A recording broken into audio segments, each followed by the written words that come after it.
Nós estamos nessa temporada falando a respeito do tempo de Benjamim e fixamos mesmo na questão paternidade, na questão mentoria. Já faz uns quatro dias seguidos que nós estamos falando somente a respeito desse assunto, porque creio ser um assunto muito pertinente e cada ano, durante essa temporada que nós estamos meditando e falando de tempos, né? Porque cada ano que passa, a gente volta nesses ciclos, e a gente volta nesses ciclos, a gente volta nesses ciclos.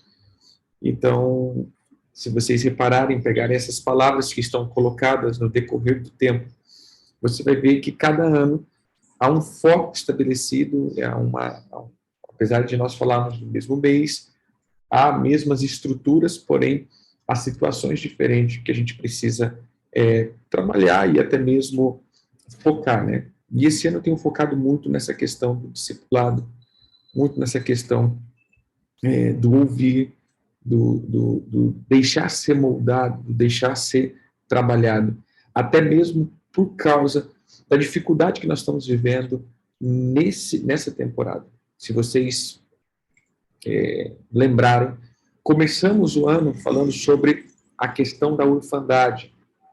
Eu sei quem se lembra quando nós até começamos aquele tempo do som do teruá e algumas coisas a gente foi trabalhando.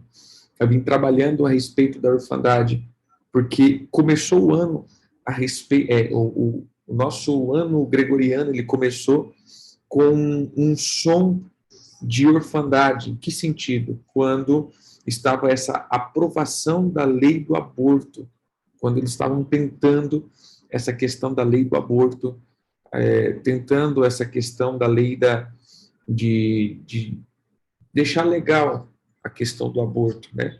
A gente vê, sim, muitas coisas acontecendo, né? Quando a gente entra por alguns critérios, né? Falar, apóstolo, mas existem situações, sim, mas eu só recapitulando aquilo que a gente começou falando no começo do ano, quando a gente pega o mapa do aborto no mundo, você vai ver que o aborto já é legalizado em toda a parte norte do nosso hemisfério, todinho, praticamente já é legal o aborto, e já está entrando na parte sul do nosso hemisfério essa lei.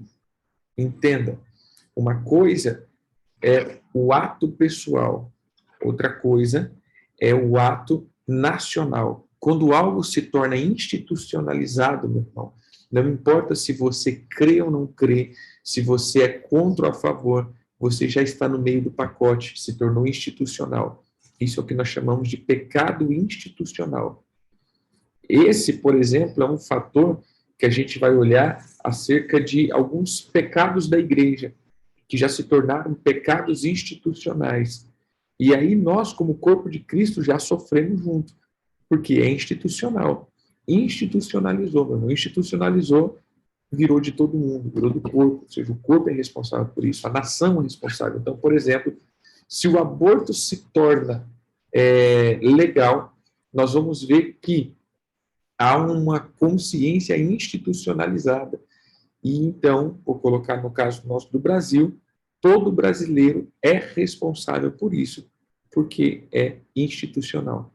Então, por isso a gente começou falando a respeito do aborto esse ano. E a preocupação tivemos uma temporada de 2 anos terrível. Estamos aí desde janeiro do ano passado e já estamos entrando em dezembro. Então, já vamos para quase 2 anos, onde essa onda de Covid tem destruído muitas pessoas.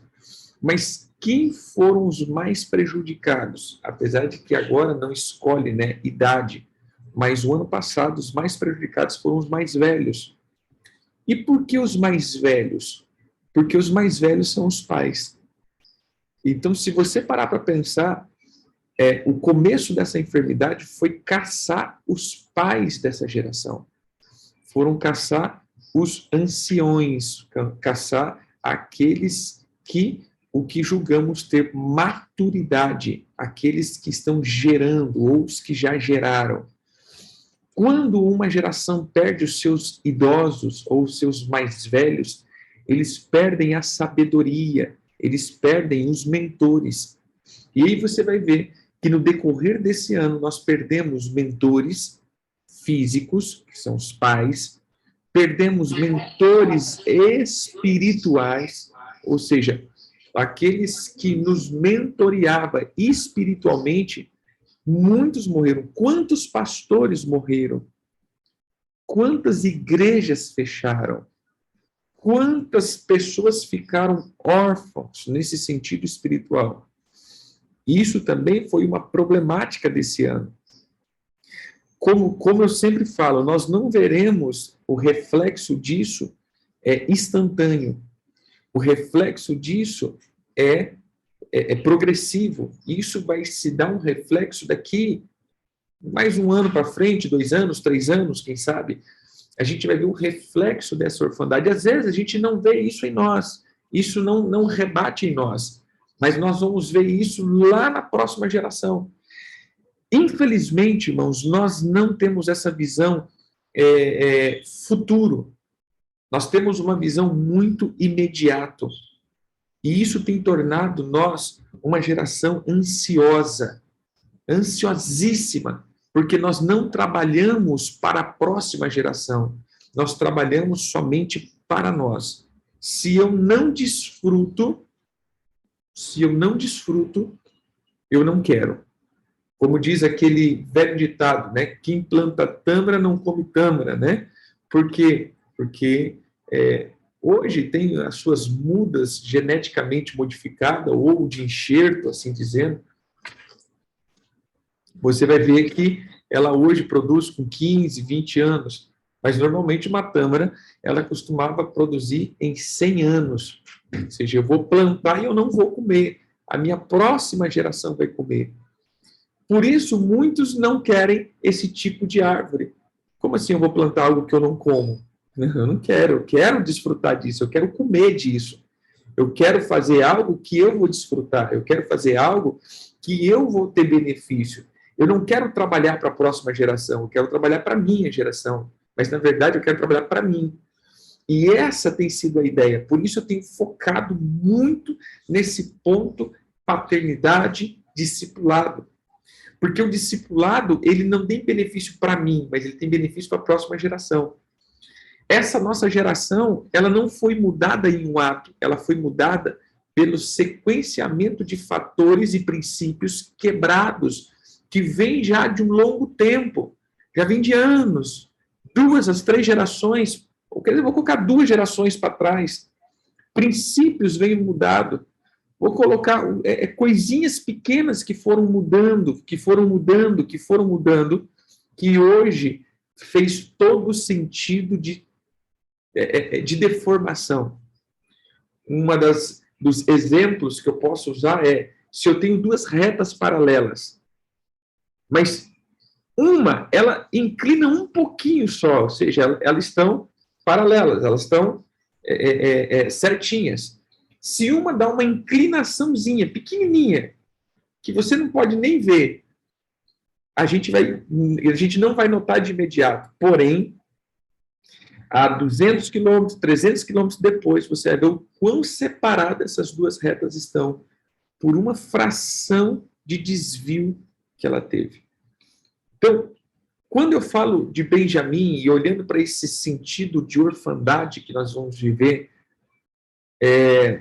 de ausência de pai que nós estamos tendo, ou seja, a carência de pai que nós vamos ter, ou seja, de líderes mesmo, agora dizendo do lado espiritual, de líderes que são mentores, que equipam e circuncidam a próxima geração no modo espiritual de dizer, isso me trouxe uma preocupação gigantesca.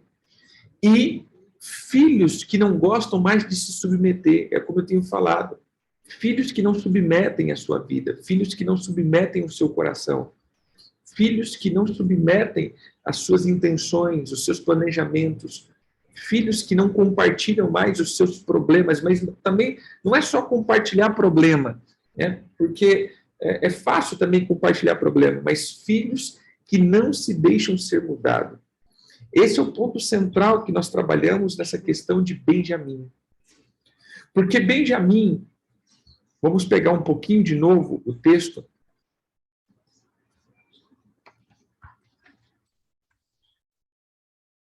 Está lá em Gênesis 35.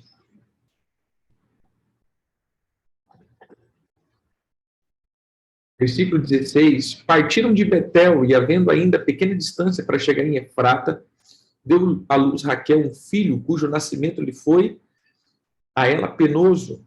Em meio às dores do parto, disse a parteira: não temas, pois ainda terá este filho. Ao sair-lhe a alma, porque morreu, deu-lhe o nome de Benoni, mas seu pai lhe chamou Benjamim. Veja aqui, queridos, em todos os tempos, nós sempre vamos dizer o seguinte: a necessidade de termos a bênção de um pai. A necessidade de termos a bênção paternal. Essa é a palavra que a gente sempre usa para Benjamim. A necessidade de sermos abençoados. Porque é o pai que muda o destino profético de um filho. É o pai que determina o destino profético de um filho. É um pai que determina para onde o filho vai. Esse é o exemplo, por exemplo, de Jacó, que ao ver os 12 filhos, ele emite uma voz, e essa voz é uma voz de decreto sobre 12 filhos, que são as 12 tribos. Eu sempre falo isso. Se você pegar a bênção dada por Moisés, é fácil, entre aspas, porque Moisés via 12 tribos. Se você vê as contagens que é feito ali em Êxodo, em Deuteronômios, eram 50 mil pessoas, eram 80 mil pessoas, era não sei quantas mil pessoas, cada tribo. Então era fácil olhar para aquela e dizer: olha, vocês são tribo, vocês são povos, vocês são... Por quê? Porque já aconteceu. É como eu pegar uma pessoa que já é, vamos colocar aqui, pegar um pastor bem-sucedido e dizer: olha, você é flecha de Deus, você é a espada do Senhor. Não é fácil, eu estou vendo que ele é tudo isso. O duro é você pegar uma pessoa desconcertada, desajustada, desnegociada e descoisada, né? E dizer: meu irmão, você é do Senhor, você vai crescer. A única coisa que a gente às vezes quer falar para essa pessoa, você toma vergonha nessa cara, mas você vai olhar para essa pessoa e você vai conseguir enxergar além da vida dela. Isso sim é ser um pai. É alguém que vê algo nessa pessoa de Deus e, além das suas dificuldades e limitações, você olhar para ele e falar: cara, apesar de você ser uma porta de tão ignorante, mas eu estou vendo algo de Deus em você e eu vou trabalhar isso em você. Era isso que Jacó fez. Ou seja, Jacó, ele abençoa 12 meninos, 12 homens desconcertados. Se você olhar aí, por exemplo, eu começo com isso, né? Judá. Gente, se vocês olhar para Judá, e hoje a gente fala, né? Todo mundo vê: olha, eu sou da tribo de Judá, oh, meu Deus, né? Tribo de Judá. Mas, meu irmão, estuda a vida de Judá para tu ver. Que cara mais desconcertado era Judá. Que pessoa mais desajustada. Judá, ele era um cara sem noção daquilo que nós vivemos hoje. Para aquela época, não sei a noção que ele tinha, mas se nós fosse olhar hoje Judá, a gente não dava, como diz a palavra, nem um centavo furado para esse homem. E, de repente, o pai olha para Judá e diz o seguinte: meu irmão, o cetro não se apartará da tua vida. Você, na tua genética, tem reis. Imagina isso. Na tua genética só sai rei, cara. E vou te contar mais. O rei de Israel vai vir de você. É só um pai para ver isso. É isso que nós temos falado. Um pai ou uma paternidade é aquilo que consegue ativar o que está dentro de nós. Aquilo que nem eu vejo. Ontem, meditando um pouco sobre o discipulado, nessa questão de paternidade, a gente vai ver, por exemplo, a vida de Noé. Se vocês pararem para pensar, o pai ele sempre teve uma palavra para o filho. Quando Noé nasce, igual foi a palavra, olha, esse daqui trará descanso sobre a terra. Irmão, o cara estava nascendo, Noé estava nascendo, mas o pai já tinha uma palavra para ele, você trará descanso sobre a terra. Ou seja, você vai ser usado por Deus para tirar a terra e dar descanso, tirar o pecado da terra e dar descanso para ela. E quem foi Noé? Uma pessoa usada pelo Senhor para fazer isso. Então, cada palavra, cada pai, ele tem uma palavra para o seu filho. E isso é paternidade. Paternidade não é só física, estou dizendo, não é só dar luz, no sentido de gerar um filho, né? Paternidade, seja homem ou mulher, no sentido, seja família. Não é você gerar um filho. Paternidade é você gerar o que Deus tem para esse filho. É você gerar de Deus na vida dele. Isso é você conseguir ser um pai. Porque no decorrer da vida de um filho, muitos pais virão. Eu vou colocar aqui, eu creio, né, que tem muitos pais que nos assistem, e até dizendo aqui, irmão, eu vejo todos os comentários. Apareceu um comentário, né, de uma pessoa que perguntou se eu lia, né, não foi um comentário ruim, foi um comentário bom, estava agradecendo por tudo, né. Eu leio sim os comentários, e às vezes eu até respondo, mas eu leio sim. E com certeza eu leio os comentários. Eu agradeço o coração de cada um que tem assistido, que tem até sido edificado por essas palavras. Que o Senhor abençoe cada um de vocês. Mas eu creio que muitos que estão assistindo têm filhos que estão fora do caminho do Senhor. E aí eu pergunto, você foi um mau pai? Não. A questão é que teve um outro pai que teve mais influência que você. É o que nós chamamos de pai do pecado. Pessoas que exerceram a paternidade sobre os teus filhos. Pessoas que influenciaram os teus filhos a ponto de levá-los ao pecado. Eles tiveram um nível de paternidade, ou seja, eles tiveram um nível de influência maior. Existem filhos de pastores que estão desviados, existem filhos que estão desviados, e a culpa é do pai. Não, querido, não é isso. Mas é que alguém exerceu uma paternidade maior. Alguém pegou na mão e falou, cara, eu vou te mostrar algo. E, infelizmente, mostrou o pecado. E essa pessoa se desbandou para o pecado. Entendeu? E isso é paternidade. Paternidade é aquele que pega na nossa mão e mostra o que está dentro de nós. Mas, apóstolo, acabou de falar de gente que está desviada? Sim. Tem muita gente que tem coisas terríveis dentro, que precisa ser arrancado, mas eles ativaram isso. Ou alguém vai ativar o que Deus tem para mim, ou alguém vai ativar o que o diabo tem para mim. E tudo isso é paternidade. Entendeu? Paternidade é a quem eu dou ouvido. Isso é paternidade. Eu vejo muitas pessoas se iludindo na paternidade. E esse é o ponto que eu estou trabalhando nesse mês todinho que vocês estão vendo. Já é a 7ª mensagem. E se você parar para pensar, o que eu estou falando somente aqui meu irmão, não se iluda. A quem você ouve é o seu pai. Apóstolo, eu ouço todas as tuas mensagens. Não, querido, não é ouvir mensagem, meu irmão. Você ouve mensagem. É quem você ouve na hora das partes minuciosas da tua vida. É a quem você ouve nas partes drásticas da tua vida. É quem você compartilha segredos, como diz, incontáveis. A quem você compartilha as decisões. E eu quero só mais dar alguns textos aqui, né, para a gente poder trazer só mais alguns detalhes e terminar por isso, ou com esse tempo. Uma das coisas que eu tenho notado é que o ano que vem vai ser um ano mais severo. Preste atenção, olha os sinais. Por quê? Porque nós estamos entrando nós estamos no 19º dia do mês de Kislev. Isso significa que temos mais 11 dias para o término do mês hebraico.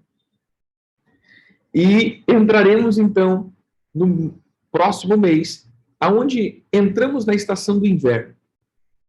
Pois bem, normalmente, todas as estações é composto de 3 meses. Porém, esse ano, essa estação do inverno é composto de 4 meses. Então, de tempo em tempo, o calendário hebraico, ele se ajusta. Em que sentido? Todo o nosso calendário, ele é solar. Ele é um calendário que anda pelo ciclo do Sol. Tudo que é pautado em ciclo do Sol é exato. Porque a Terra dá uma volta em torno do Sol exatamente. Ela não muda nem 1 milímetro da sua rota e da sua velocidade e do seu ciclo como que eu posso dizer, de volta ali. Então, a gente vai ver os 365 dias e tantas horas. Por isso, de tempo em tempo, nós temos um dia a mais, que é o dia 29 de fevereiro, bem, que a gente chama de ano bissexto. Porém, o calendário hebraico, não. Ele é lunisolar. E aqui a gente vai até para a guerra espiritual. Todas as vezes que a gente fala de Apolo, que é o Sol, a gente vai ver uma questão fixa e uma questão de... Eu vou colocar filosófica, sabe aquela pessoa que não muda? Porque ela está debaixo dessa questão de Apolo, aquela pessoa dura, né? Imutável nesse sentido. Mas quando nós trabalhamos uma questão de uma pessoa que está sob a influência de Lilith, você vai ver que é uma pessoa inconstante. Essa, por exemplo, Lilith ela também é referida como o trono ou o signo de Câncer, que é Lilith. Igual a palavra da tribo que contrapõe isso, Ruben. Igual a palavra dada para ele, você é inconstante como a água. Você é inconstante. Porque a lua tem fase. A lua é instável. Não tem um dia para a lua. A lua ela não tem um dia fixo. Ela é inconstante. Por isso, as pessoas que estão sob a influência de espíritos lunáticos, elas são inconstantes. Uma hora ela está lá em cima, outra hora ela está embaixo, uma hora ela está feliz, outra hora ela está triste, uma hora ela está rindo, no mesmo momento ela já está mordendo. Graças a Deus que a gente não conhece gente assim, né? A gente só viu no filme, mas pessoas que estão sempre assim, né? Nas suas inconstâncias. E esse é um ponto, veja só, que o apóstolo Tiago diz, pessoas inconstantes, vocês acham que conseguirão alcançar alguma coisa do Senhor? Ou seja, todos aqueles que são inconstantes e estão debaixo de Lilith, nunca alcançarão de Deus nada. Porque eles são inconstantes nos seus caminhos. Amém? Então já pega a chave aí, que Lilith é aquela que nos tira as promessas do Senhor e as bênçãos. Pois bem, como o calendário hebraico, ele é lunisolar, ele é Sol e Lua junto, ele trabalha o Sol, né, no seu ciclo, mas ele também trabalha com os ciclos da Lua, por isso os ciclos da Lua nova. A gente vai ver que o que a Bíblia diz da festa da Lua nova, não é porque está cultuando a Lua nova, não, quer dizer, é porque nesse primeiro dia do mês é onde eles levantavam as ofertas, ou seja, quebrava a influência dessas frequências sobre o povo. A gente vai ver, então, que é um calendário instável. Então, por isso você vai ver que, às vezes, você vai dizer, mas quando começa? Qual é o dia que começa o calendário hebraico? Não tem. Não tem um dia exato. Ele é muito variável.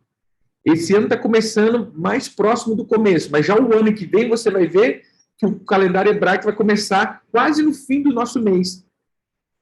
Vai começar dia 29, dia 25, dia 28. Esse ano está dia 5, dia 10, dia 8. Então, ele vai mudando. E por essa variação, de tempo em tempo, no calendário hebraico tem o 13º mês, que é o Adar 1 e Adar 2. Amém? Adar 1 e Adar 2. O que isso significa para nós? Sabe o que eu entendo? A palavra Adar significa força. Então veja, querido, se Deus está nos dando 2 meses para nos fortificar, é porque o outro ano vai ser pancada.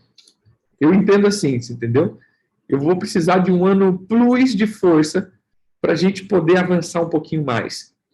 Então, o ano que vem vai ter algumas tretas maiores, que nós vamos precisar nos fortificar um pouquinho mais, que nós vamos precisar nos fortificar mais, buscar um pouco mais, um tempo mais de busca, porque alguma coisa está vindo. Então, de 3 em 3 anos, 4 anos, não lembro, nós precisamos de um plusinho a mais de força para a gente poder seguir. Fisicamente, ajuste de calendário.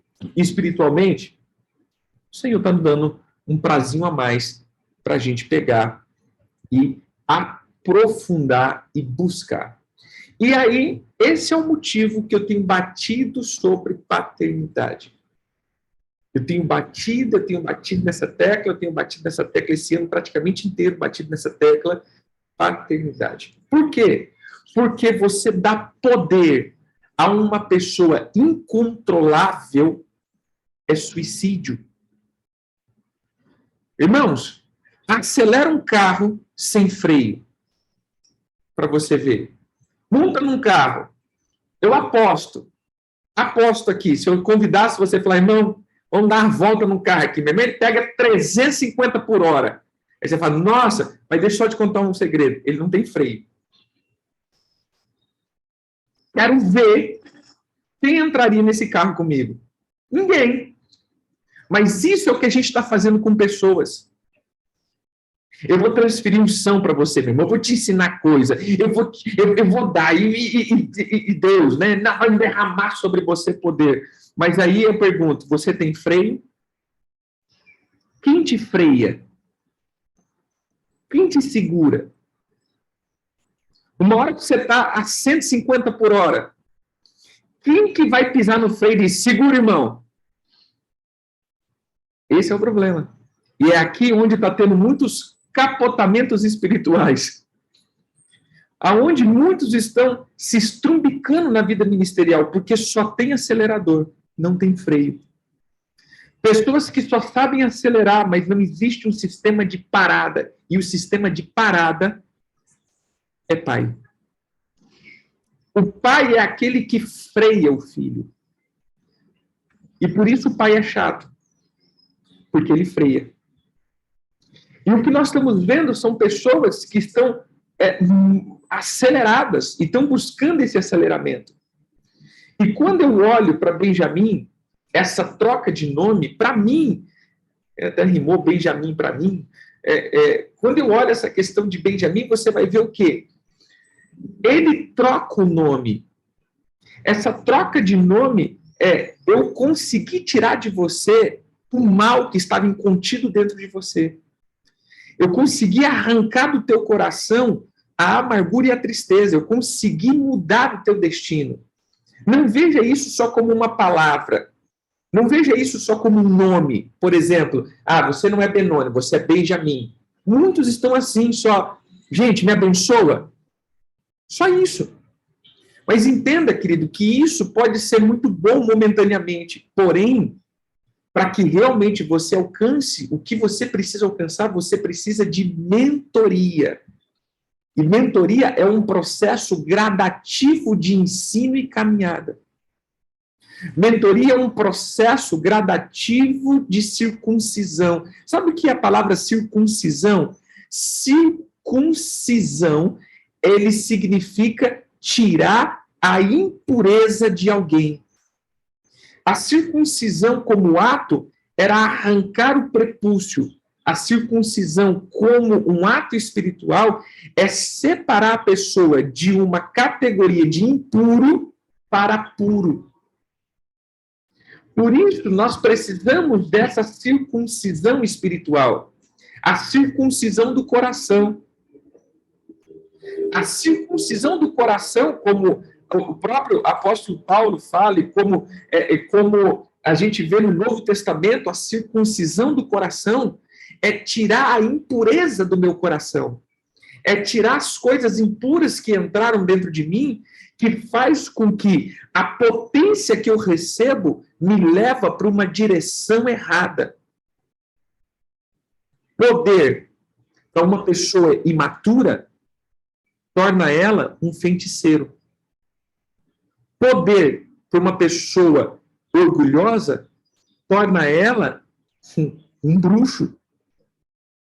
Torna ela uma pessoa totalmente descontrolada. Dá poder para uma pessoa não tratada. Ontem eu estava trabalhando um pouco sobre isso. Sabe o que a gente confunde? Poder com autoridade. Poder, querido, você se conquista. A autoridade é transferível. E eu vou dizer uma coisa para você. Você pensa que você impressiona Deus com poder? Você acha que você impressiona o céu com poder? Irmão, o céu é o lugar que existe mais poder. Na verdade, poder é algo normal no mundo do espírito. No mundo espiritual, querido, poder é a coisa mais comum que existe. Todo mundo ali tem poder. Então você não impressiona ninguém com poder. Espiritualmente, não. Agora você impressiona com autoridade. Amém? Autoridade não significa poder. Autoridade é uma autorização dada a alguém a executar algo. Não é o que eu tenho, mas é quem eu sou. A autoridade está relacionada ao quem eu sou. Poder está relacionado ao que eu tenho. Então, muitos estão buscando poder, porque poder até as trevas podem nos dar. Não foi isso que o diabo ofereceu para Jesus? Eu te dou poder, cara. Só me adora. Uma vez eu conversando com uma pessoa, ele disse, mas por que é mais fácil as trevas do que a luz? Porque as trevas, ele não importa quem você é. Ele quer te dar poder. Para realmente ativar quem você é erradamente. Ele quer pegar o ego humano e botar lá para cima. Mas a autoridade não. A autoridade precisa renúncia. A autoridade precisa renegar. A autoridade precisa de transformação. A autoridade precisa de transformação para depois você ter autoridade. Então, o teu nível de autoridade, ele está determinado pelo teu nível de renúncia. Quanto mais eu deixo, mais autoridade eu tenho. Quanto mais eu nego, mais autoridade eu tenho. Quanto mais eu me submeto, mais autoridade eu tenho. Então, a autoridade, ele está relacionado ao meu nível de renúncia. O poder ao meu nível de busca. E por isso as pessoas buscam muito e têm muito poder. E foi exatamente isso que Jesus disse. Quando essas pessoas receberam, eu vou colocar aqui, poder sobre os demônios, e eles voltaram felizes, Jesus disse, não fica feliz com isso. Não fica feliz com isso. Mas fique feliz pelo nome de vocês está escrito no livro da vida. Porque está escrito no livro da vida não depende de poder. Depende de renúncia. Depende do tanto que você renuncia para você estar lá. Então não se fique feliz. Por isso que eu falo de paternidade. Olha, veja alguns textos.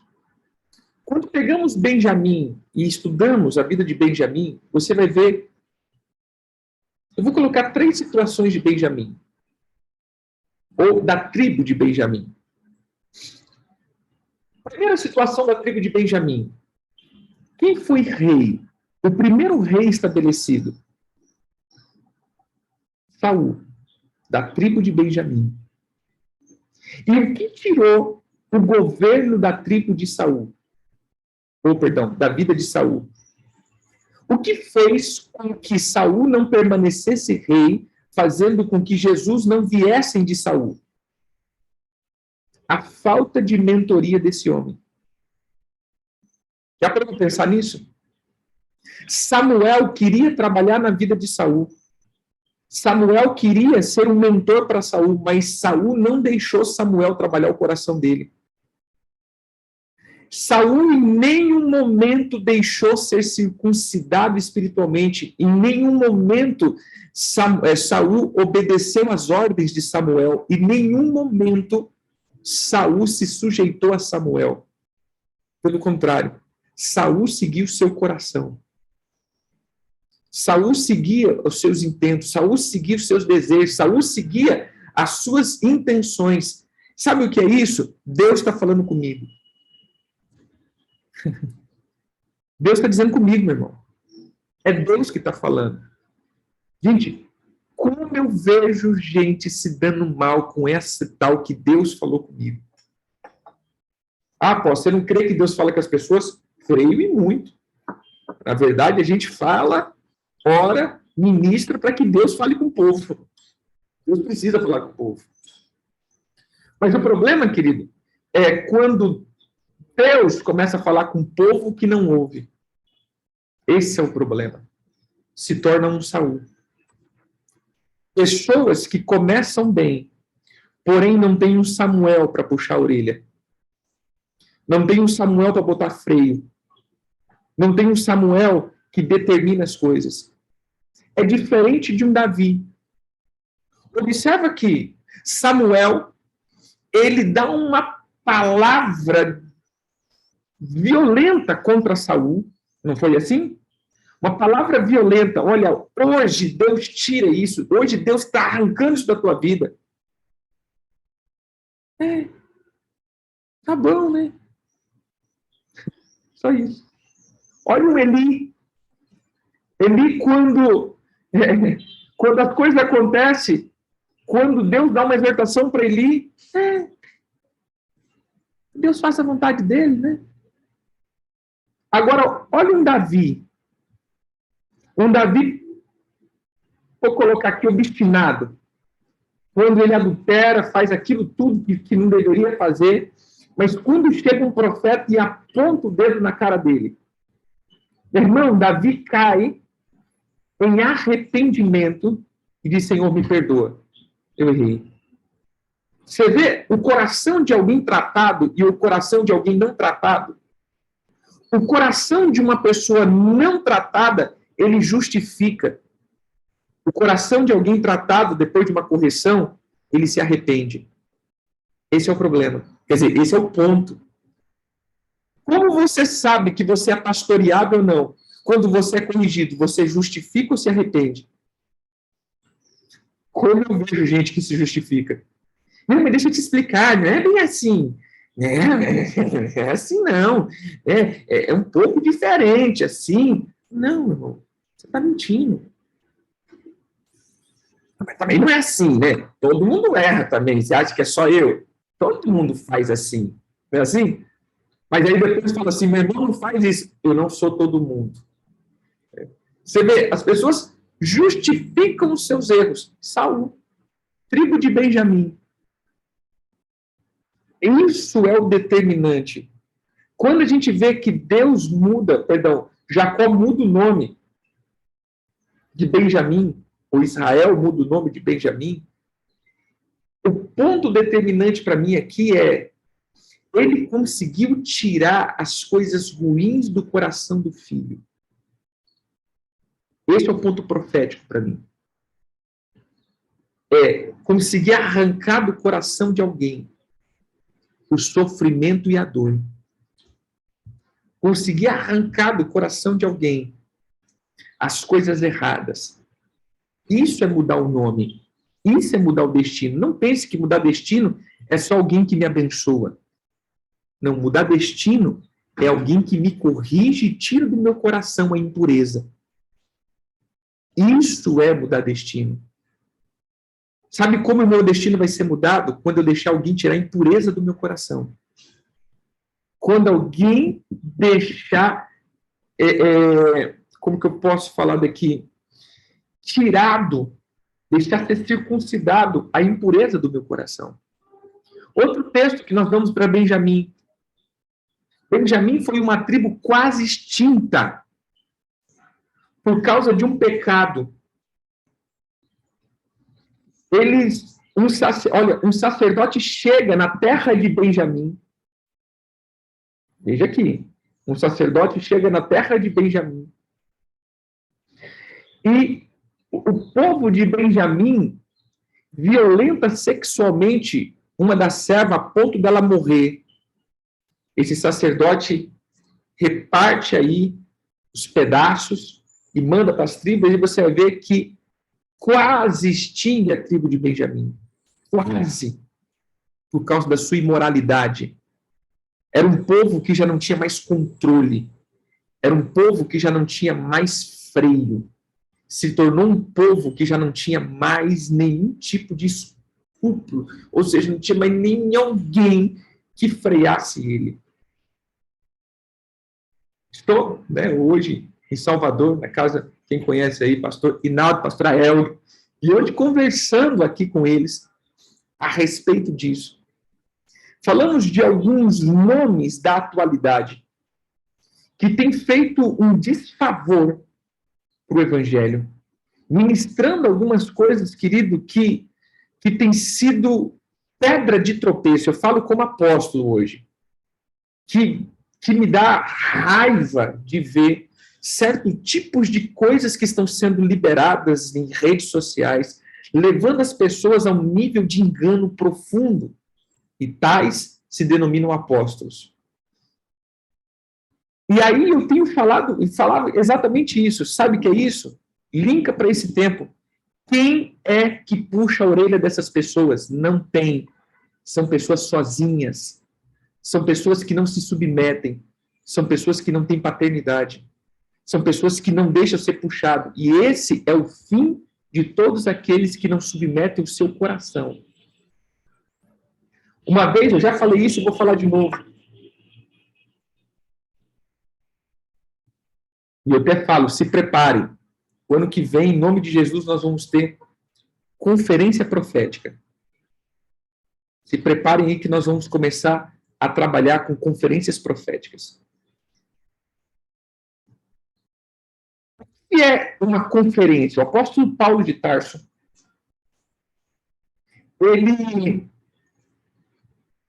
Paulo de Tarso não da Bíblia, não. Paulo de Tarso de São Paulo mesmo. Eu chamo Paulo de Tarso, apesar de São Paulo. Ele, andando, a gente estava numa missão e ele falou assim, precisamos de mais conferências proféticas. E a minha cabeça funciona aqui.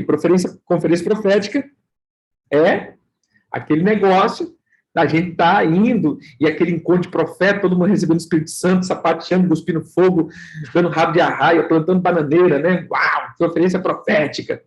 Ele falou, não, nós precisamos de conferir profeticamente o que está sendo falado no Brasil. Deixa eu te perguntar, querido, quem está conferindo a mensagem dessas pessoas? Dá para pensar? Quem está conferindo a mensagem dessas pessoas? Isso é conferência profética. Observa isso no meio da igreja primitiva, que para mim não era primitiva, era mais desenvolvida do que a nossa, né? Coloca aí, meu irmão. Olha para a igreja do primeiro século. Quando eles começaram a pregar para os gentios, eles começaram a falar algumas coisas. E aí houve uma grande contenda entre eles, porque a gente prega, a gente impõe a circuncisão, não impõe, a gente impõe o costume, não impõe, a gente impõe, não impõe, não impõe, aí uns dizem impõe, aí os outros dizem não, Deus me falou que não, o outro Deus me falou que sim, o outro Deus que não, o outro Deus que sim, Deus que não, Deus que sim. O que eles fizeram? Conferência profética. Concílio de Jerusalém, primeiro concílio da igreja.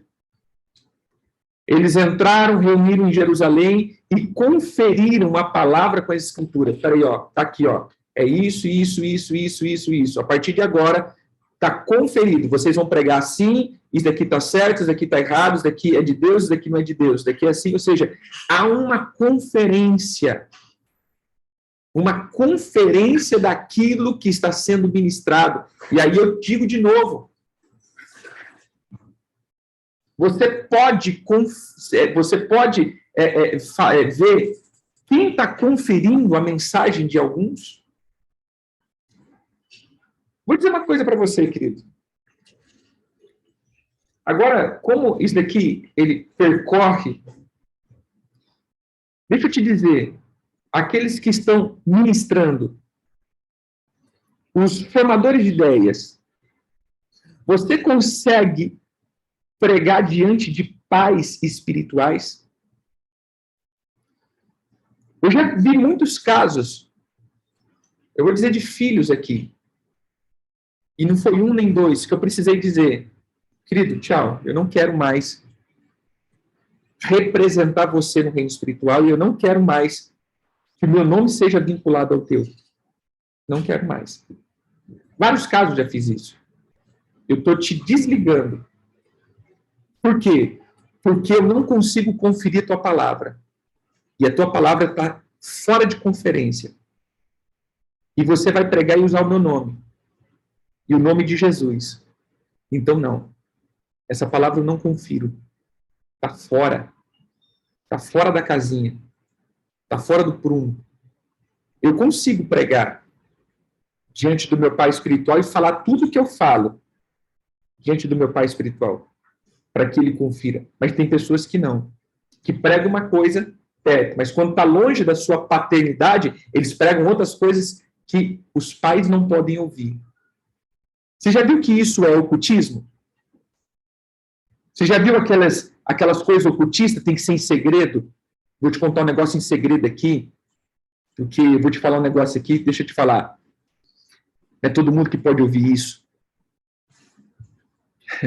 Não, quando alguém fala isso para mim, ó, vou te contar um negócio aqui, que todo mundo pode ouvir essa palavra que eu recebi, fala, não, sai fora. Isso é ocultismo. Às vezes eu vejo as pessoas falando assim, apóstolo, mas as palavras têm que ser para a gente madura. Eu falo, não, eu ensino tudo isso aqui para a gente, iniciante até o fim. Tem uns que vão entender tudo, tem uns que vão entender meia parte, mas eu posso falar, eu posso trazer luz a isso, porque está tudo na Bíblia. Agora, quando eu tenho que trazer revelações só para um tipo de pessoa, um certo grupo de pessoas, é porque a tua palavra não pode ser conferida. Isso daqui, meu irmão, para mim já acende um monte de luz de alerta. Por quê? Porque eu não posso conferir a tua palavra. A tua palavra não pode passar pelo crivo de conferência. Então não tem ninguém que vai te frear. Você já está recebendo coisas que não pode ser julgada. E tudo que eu recebo que não pode ser julgado, eu tenho certeza absoluta que não provém de Deus. Mas foi Deus que me disse, apóstolo. Tenho certeza que não. Porque tudo que o Senhor diz, ele emite na luz. Veja Jesus. Ele falava, meu irmão, e ele não falava em segredo, não. Ele falava para todo mundo. Mesmo que isso trouxesse confusão para aquela época. O problema, eu sou. Irmão, o eu sou de Jesus, esse eu sou não é eu sou Jesus, não, o eu sou, se você prestar atenção em muitas das partes ali, é o eu sou com letra maiúscula, é o eu sou lá do Monte Sinai, quando Moisés diz, quem eu digo que me enviou? Diga que o eu sou te enviou, eu sou o que sou. Era isso que Jesus estava dizendo, eu sou Yahvé. Entendeu aqui? Eu sou Yahvé. Meu irmão, isso daqui, para aquela geração, era motivo de escândalo e apedrejamento. E Jesus não tinha nenhum problema de dizer, eu sou. Não está escondendo nada. Porque ele diz que tudo que nós falamos na oculta será revelado em cima do telhado. Por quê? Porque as coisas de Deus têm que ser luz. E não oculto. Entende aqui quando eu falo de paternidade? Paternidade aqui é isso, irmão. Quem está freando algumas coisas? Quem está freando? Quem está segurando? Quem está botando limite? Não existe mais. Porque todos estão tendo a voz de Deus. Mas não está tendo mais conferências. Então, quando nós falamos de paternidade aqui, eu vejo, então, esses homens que chegaram ao nível de perversidade tão grande, tão grande, tão grande, que ninguém freava mais. Eles não se arrependiam mais. E o último ponto, Saulo. Saulo era um benjamita. E veja, querido, eu sempre costumo dizer isso. Veja esse sequenciamento de um tratamento de um filho. Olha Paulo, ou Saulo, ninguém segurava aquele homem. Um cara totalmente arrogante e insubmisso. Ele obedecia o judaísmo, era submisso ao judaísmo, mas entre aspas, o cara fazia e acontecia. De repente, Jesus segura ele. Jesus dá um freio em Saulo. Troca o nome para Paulo. Mas, irmão, você já parou para pensar o começo da trajetória do caminhar de Saulo, de Paulo agora? Como ele também não era filho? Como ele também era arrogante? Prova disso?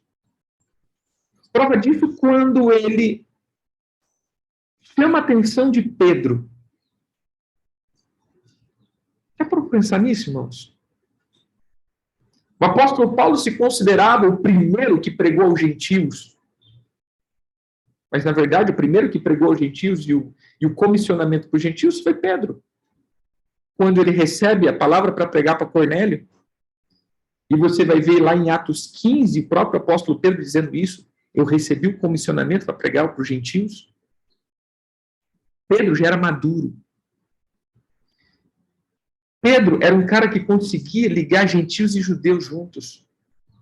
Pedro é um cara que fazia com que essas duas nações, esses dois povos andavam juntos. Pedro era um cara já maduro depois da morte de Jesus, da vinda do Espírito Santo. Mas Paulo um dia diz, repreendi Pedro na cara. Repreendi Pedro, meu irmão. E Pedro tá... Isso é a vida de um cara orgulhoso ainda, que não sabe se submeter. Não, eu também sou apóstolo. Se você pegar o começo da narrativa do apóstolo Paulo, você vai ver, eu também sou apóstolo que nem um deles. Eu também fui chamado, Jesus também apareceu para mim. Agora vai vendo depois o fim dos escritos do apóstolo Paulo. Aí você vai ver um filho. Aí ele vai mudando. Eu também sou um dos apóstolos. Aí depois, eu também sou apóstolo. Eu sou o menor dos apóstolos. Irmão, eu sou o mais miserável dos pecadores. Eu sou servo do servo do servo do servo do servo. Você entendeu? A caída de um... Ou seja, na verdade, a subida de um filho e a morte de um arrogante. Eu vejo o apóstolo Paulo como um Saulo, ou um Saul, infreável. Mas depois ele vai passando pelo processo de Benjamim, se tornar filho. Se tornar um cara tratado. Se tornar um cara que deixa ser tratado o seu coração. Por isso aqui, quando nós falamos de paternidade, nós não falamos de alguém que me abençoa somente. Nós falamos de alguém que confere as minhas palavras, que confere o meu destino, que confere as minhas trajetórias, que confere as minhas ações e que me lança para um lugar que muitas vezes nem eu sei que eu poderia chegar. Alguém que me lança em lugares que nem eu sei que eu poderia estar. Eu creio que muitos de vocês têm filhos. E quando vocês começam a falar com filhos, eles vão reclamar, falar que você é chato, falar que você limita, que você é controlador, que você é opressivo, né? A palavra dessa geração, que você é opressivo, intolerante. Mas no fim você vai ver que o pai só está querendo dar um destino correto a um filho. Isso é Benjamim. Alguém que deixa ser circuncidado. Alguém que deixa ser tratado o seu coração. Amém?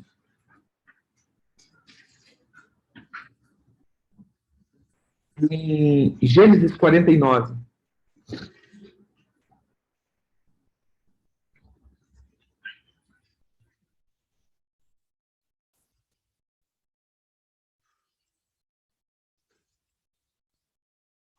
Versículo 27 diz assim: Benjamim é lobo que despedaça.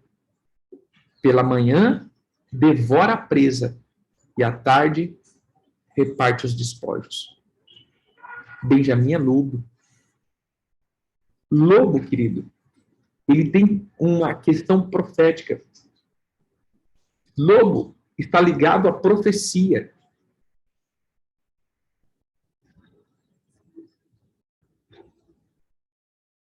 Lobo, ele tem essa conotação profética. Ele é lobo. Benjamim é lobo. É um lobo que despedaça.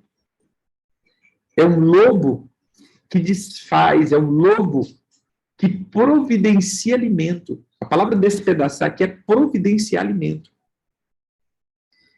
Ele é lobo que providencia alimento, ou seja, toda a parte profética está ligada a filho. Não é isso que a Bíblia diz? Os filhos e as filhas profetizarão. Os velhos terão visões ou sonhos, e os jovens sonharão, terão visões, um desses daqui. Mas quem profetiza é filho. Então, toda a parte profética providencia alimento.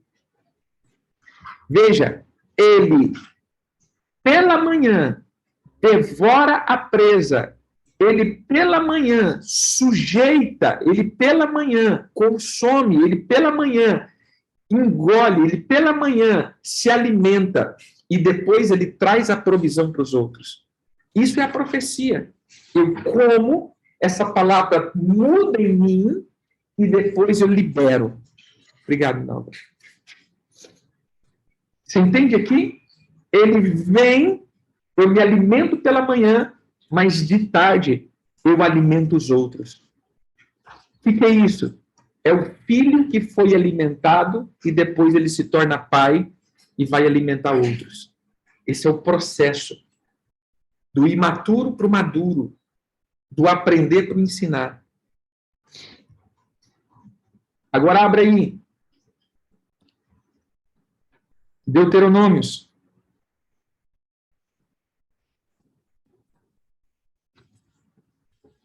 Trinta e três, 12.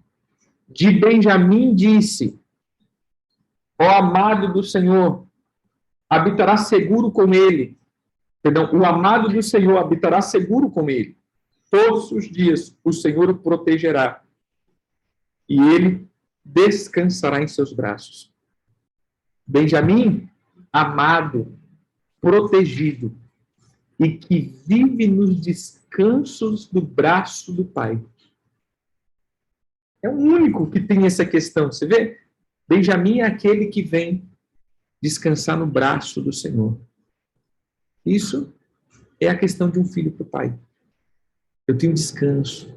Eu tenho de refugiar. Amém, queridos? Por que muitos não se refugiam? Ah, porque o pai briga. Porque toda vez que eu chego para contar alguma coisa, eu vou ter uma reprovação. Sim, querido. Você está nessa época ainda de ser reprovado.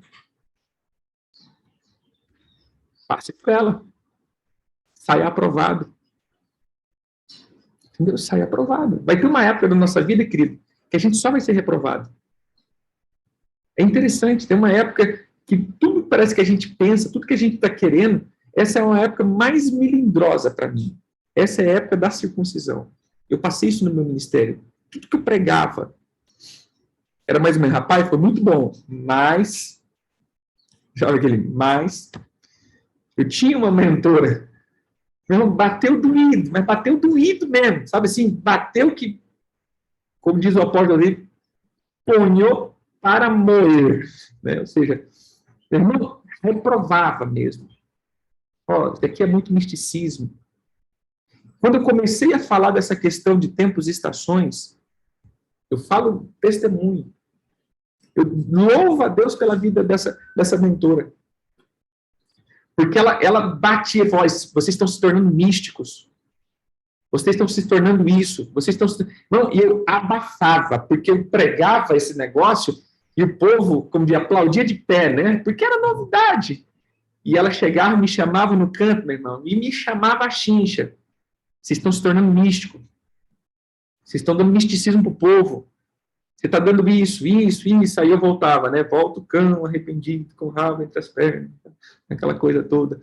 E, meu irmão, eu achava que eu estava no auge do auge do auge. E ela puxava. Cadê Jesus nisso? Graças a Deus por isso. Porque senão hoje eu estava totalmente fora da casinha. Fora da casinha. Por quê? Porque é as palavras que eu estava recebendo. E eu já estava totalmente místico. E eu vou dizer, se não fosse isso, essa mentoria dela, e o apóstolo Joseí que sempre me mentoriou, mesmo quando não era o meu pai ainda, hoje eu poderia estar muito cabalístico, místico e esotérico.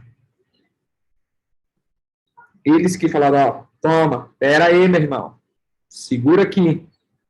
E puxavam a minha orelha nas revelações tops que eu tinha. Cadê Jesus nesse negócio? Eu lembro que uma vez eu coloquei todo um material que eu tinha, mas cadê Jesus nesse negócio? Acho que Jesus não está mais nesse negócio aqui, não. Por quê? Porque é bonito. Então entenda, querido. Deixe alguém dar o braço para você descansar. Descansa, querido. Às vezes a gente não quer entrar nesse braço, porque a gente está sempre sendo reprovado nas nossas ações. Mas é preciso passar por isso. É preciso alguém te reprovar, é preciso alguém te dizer não. É preciso. Para que depois você possa crescer com excelência. Amém? Que o Eterno te abençoe. Pense nisso, medite. E que o Senhor te abençoe ricamente. Shalom.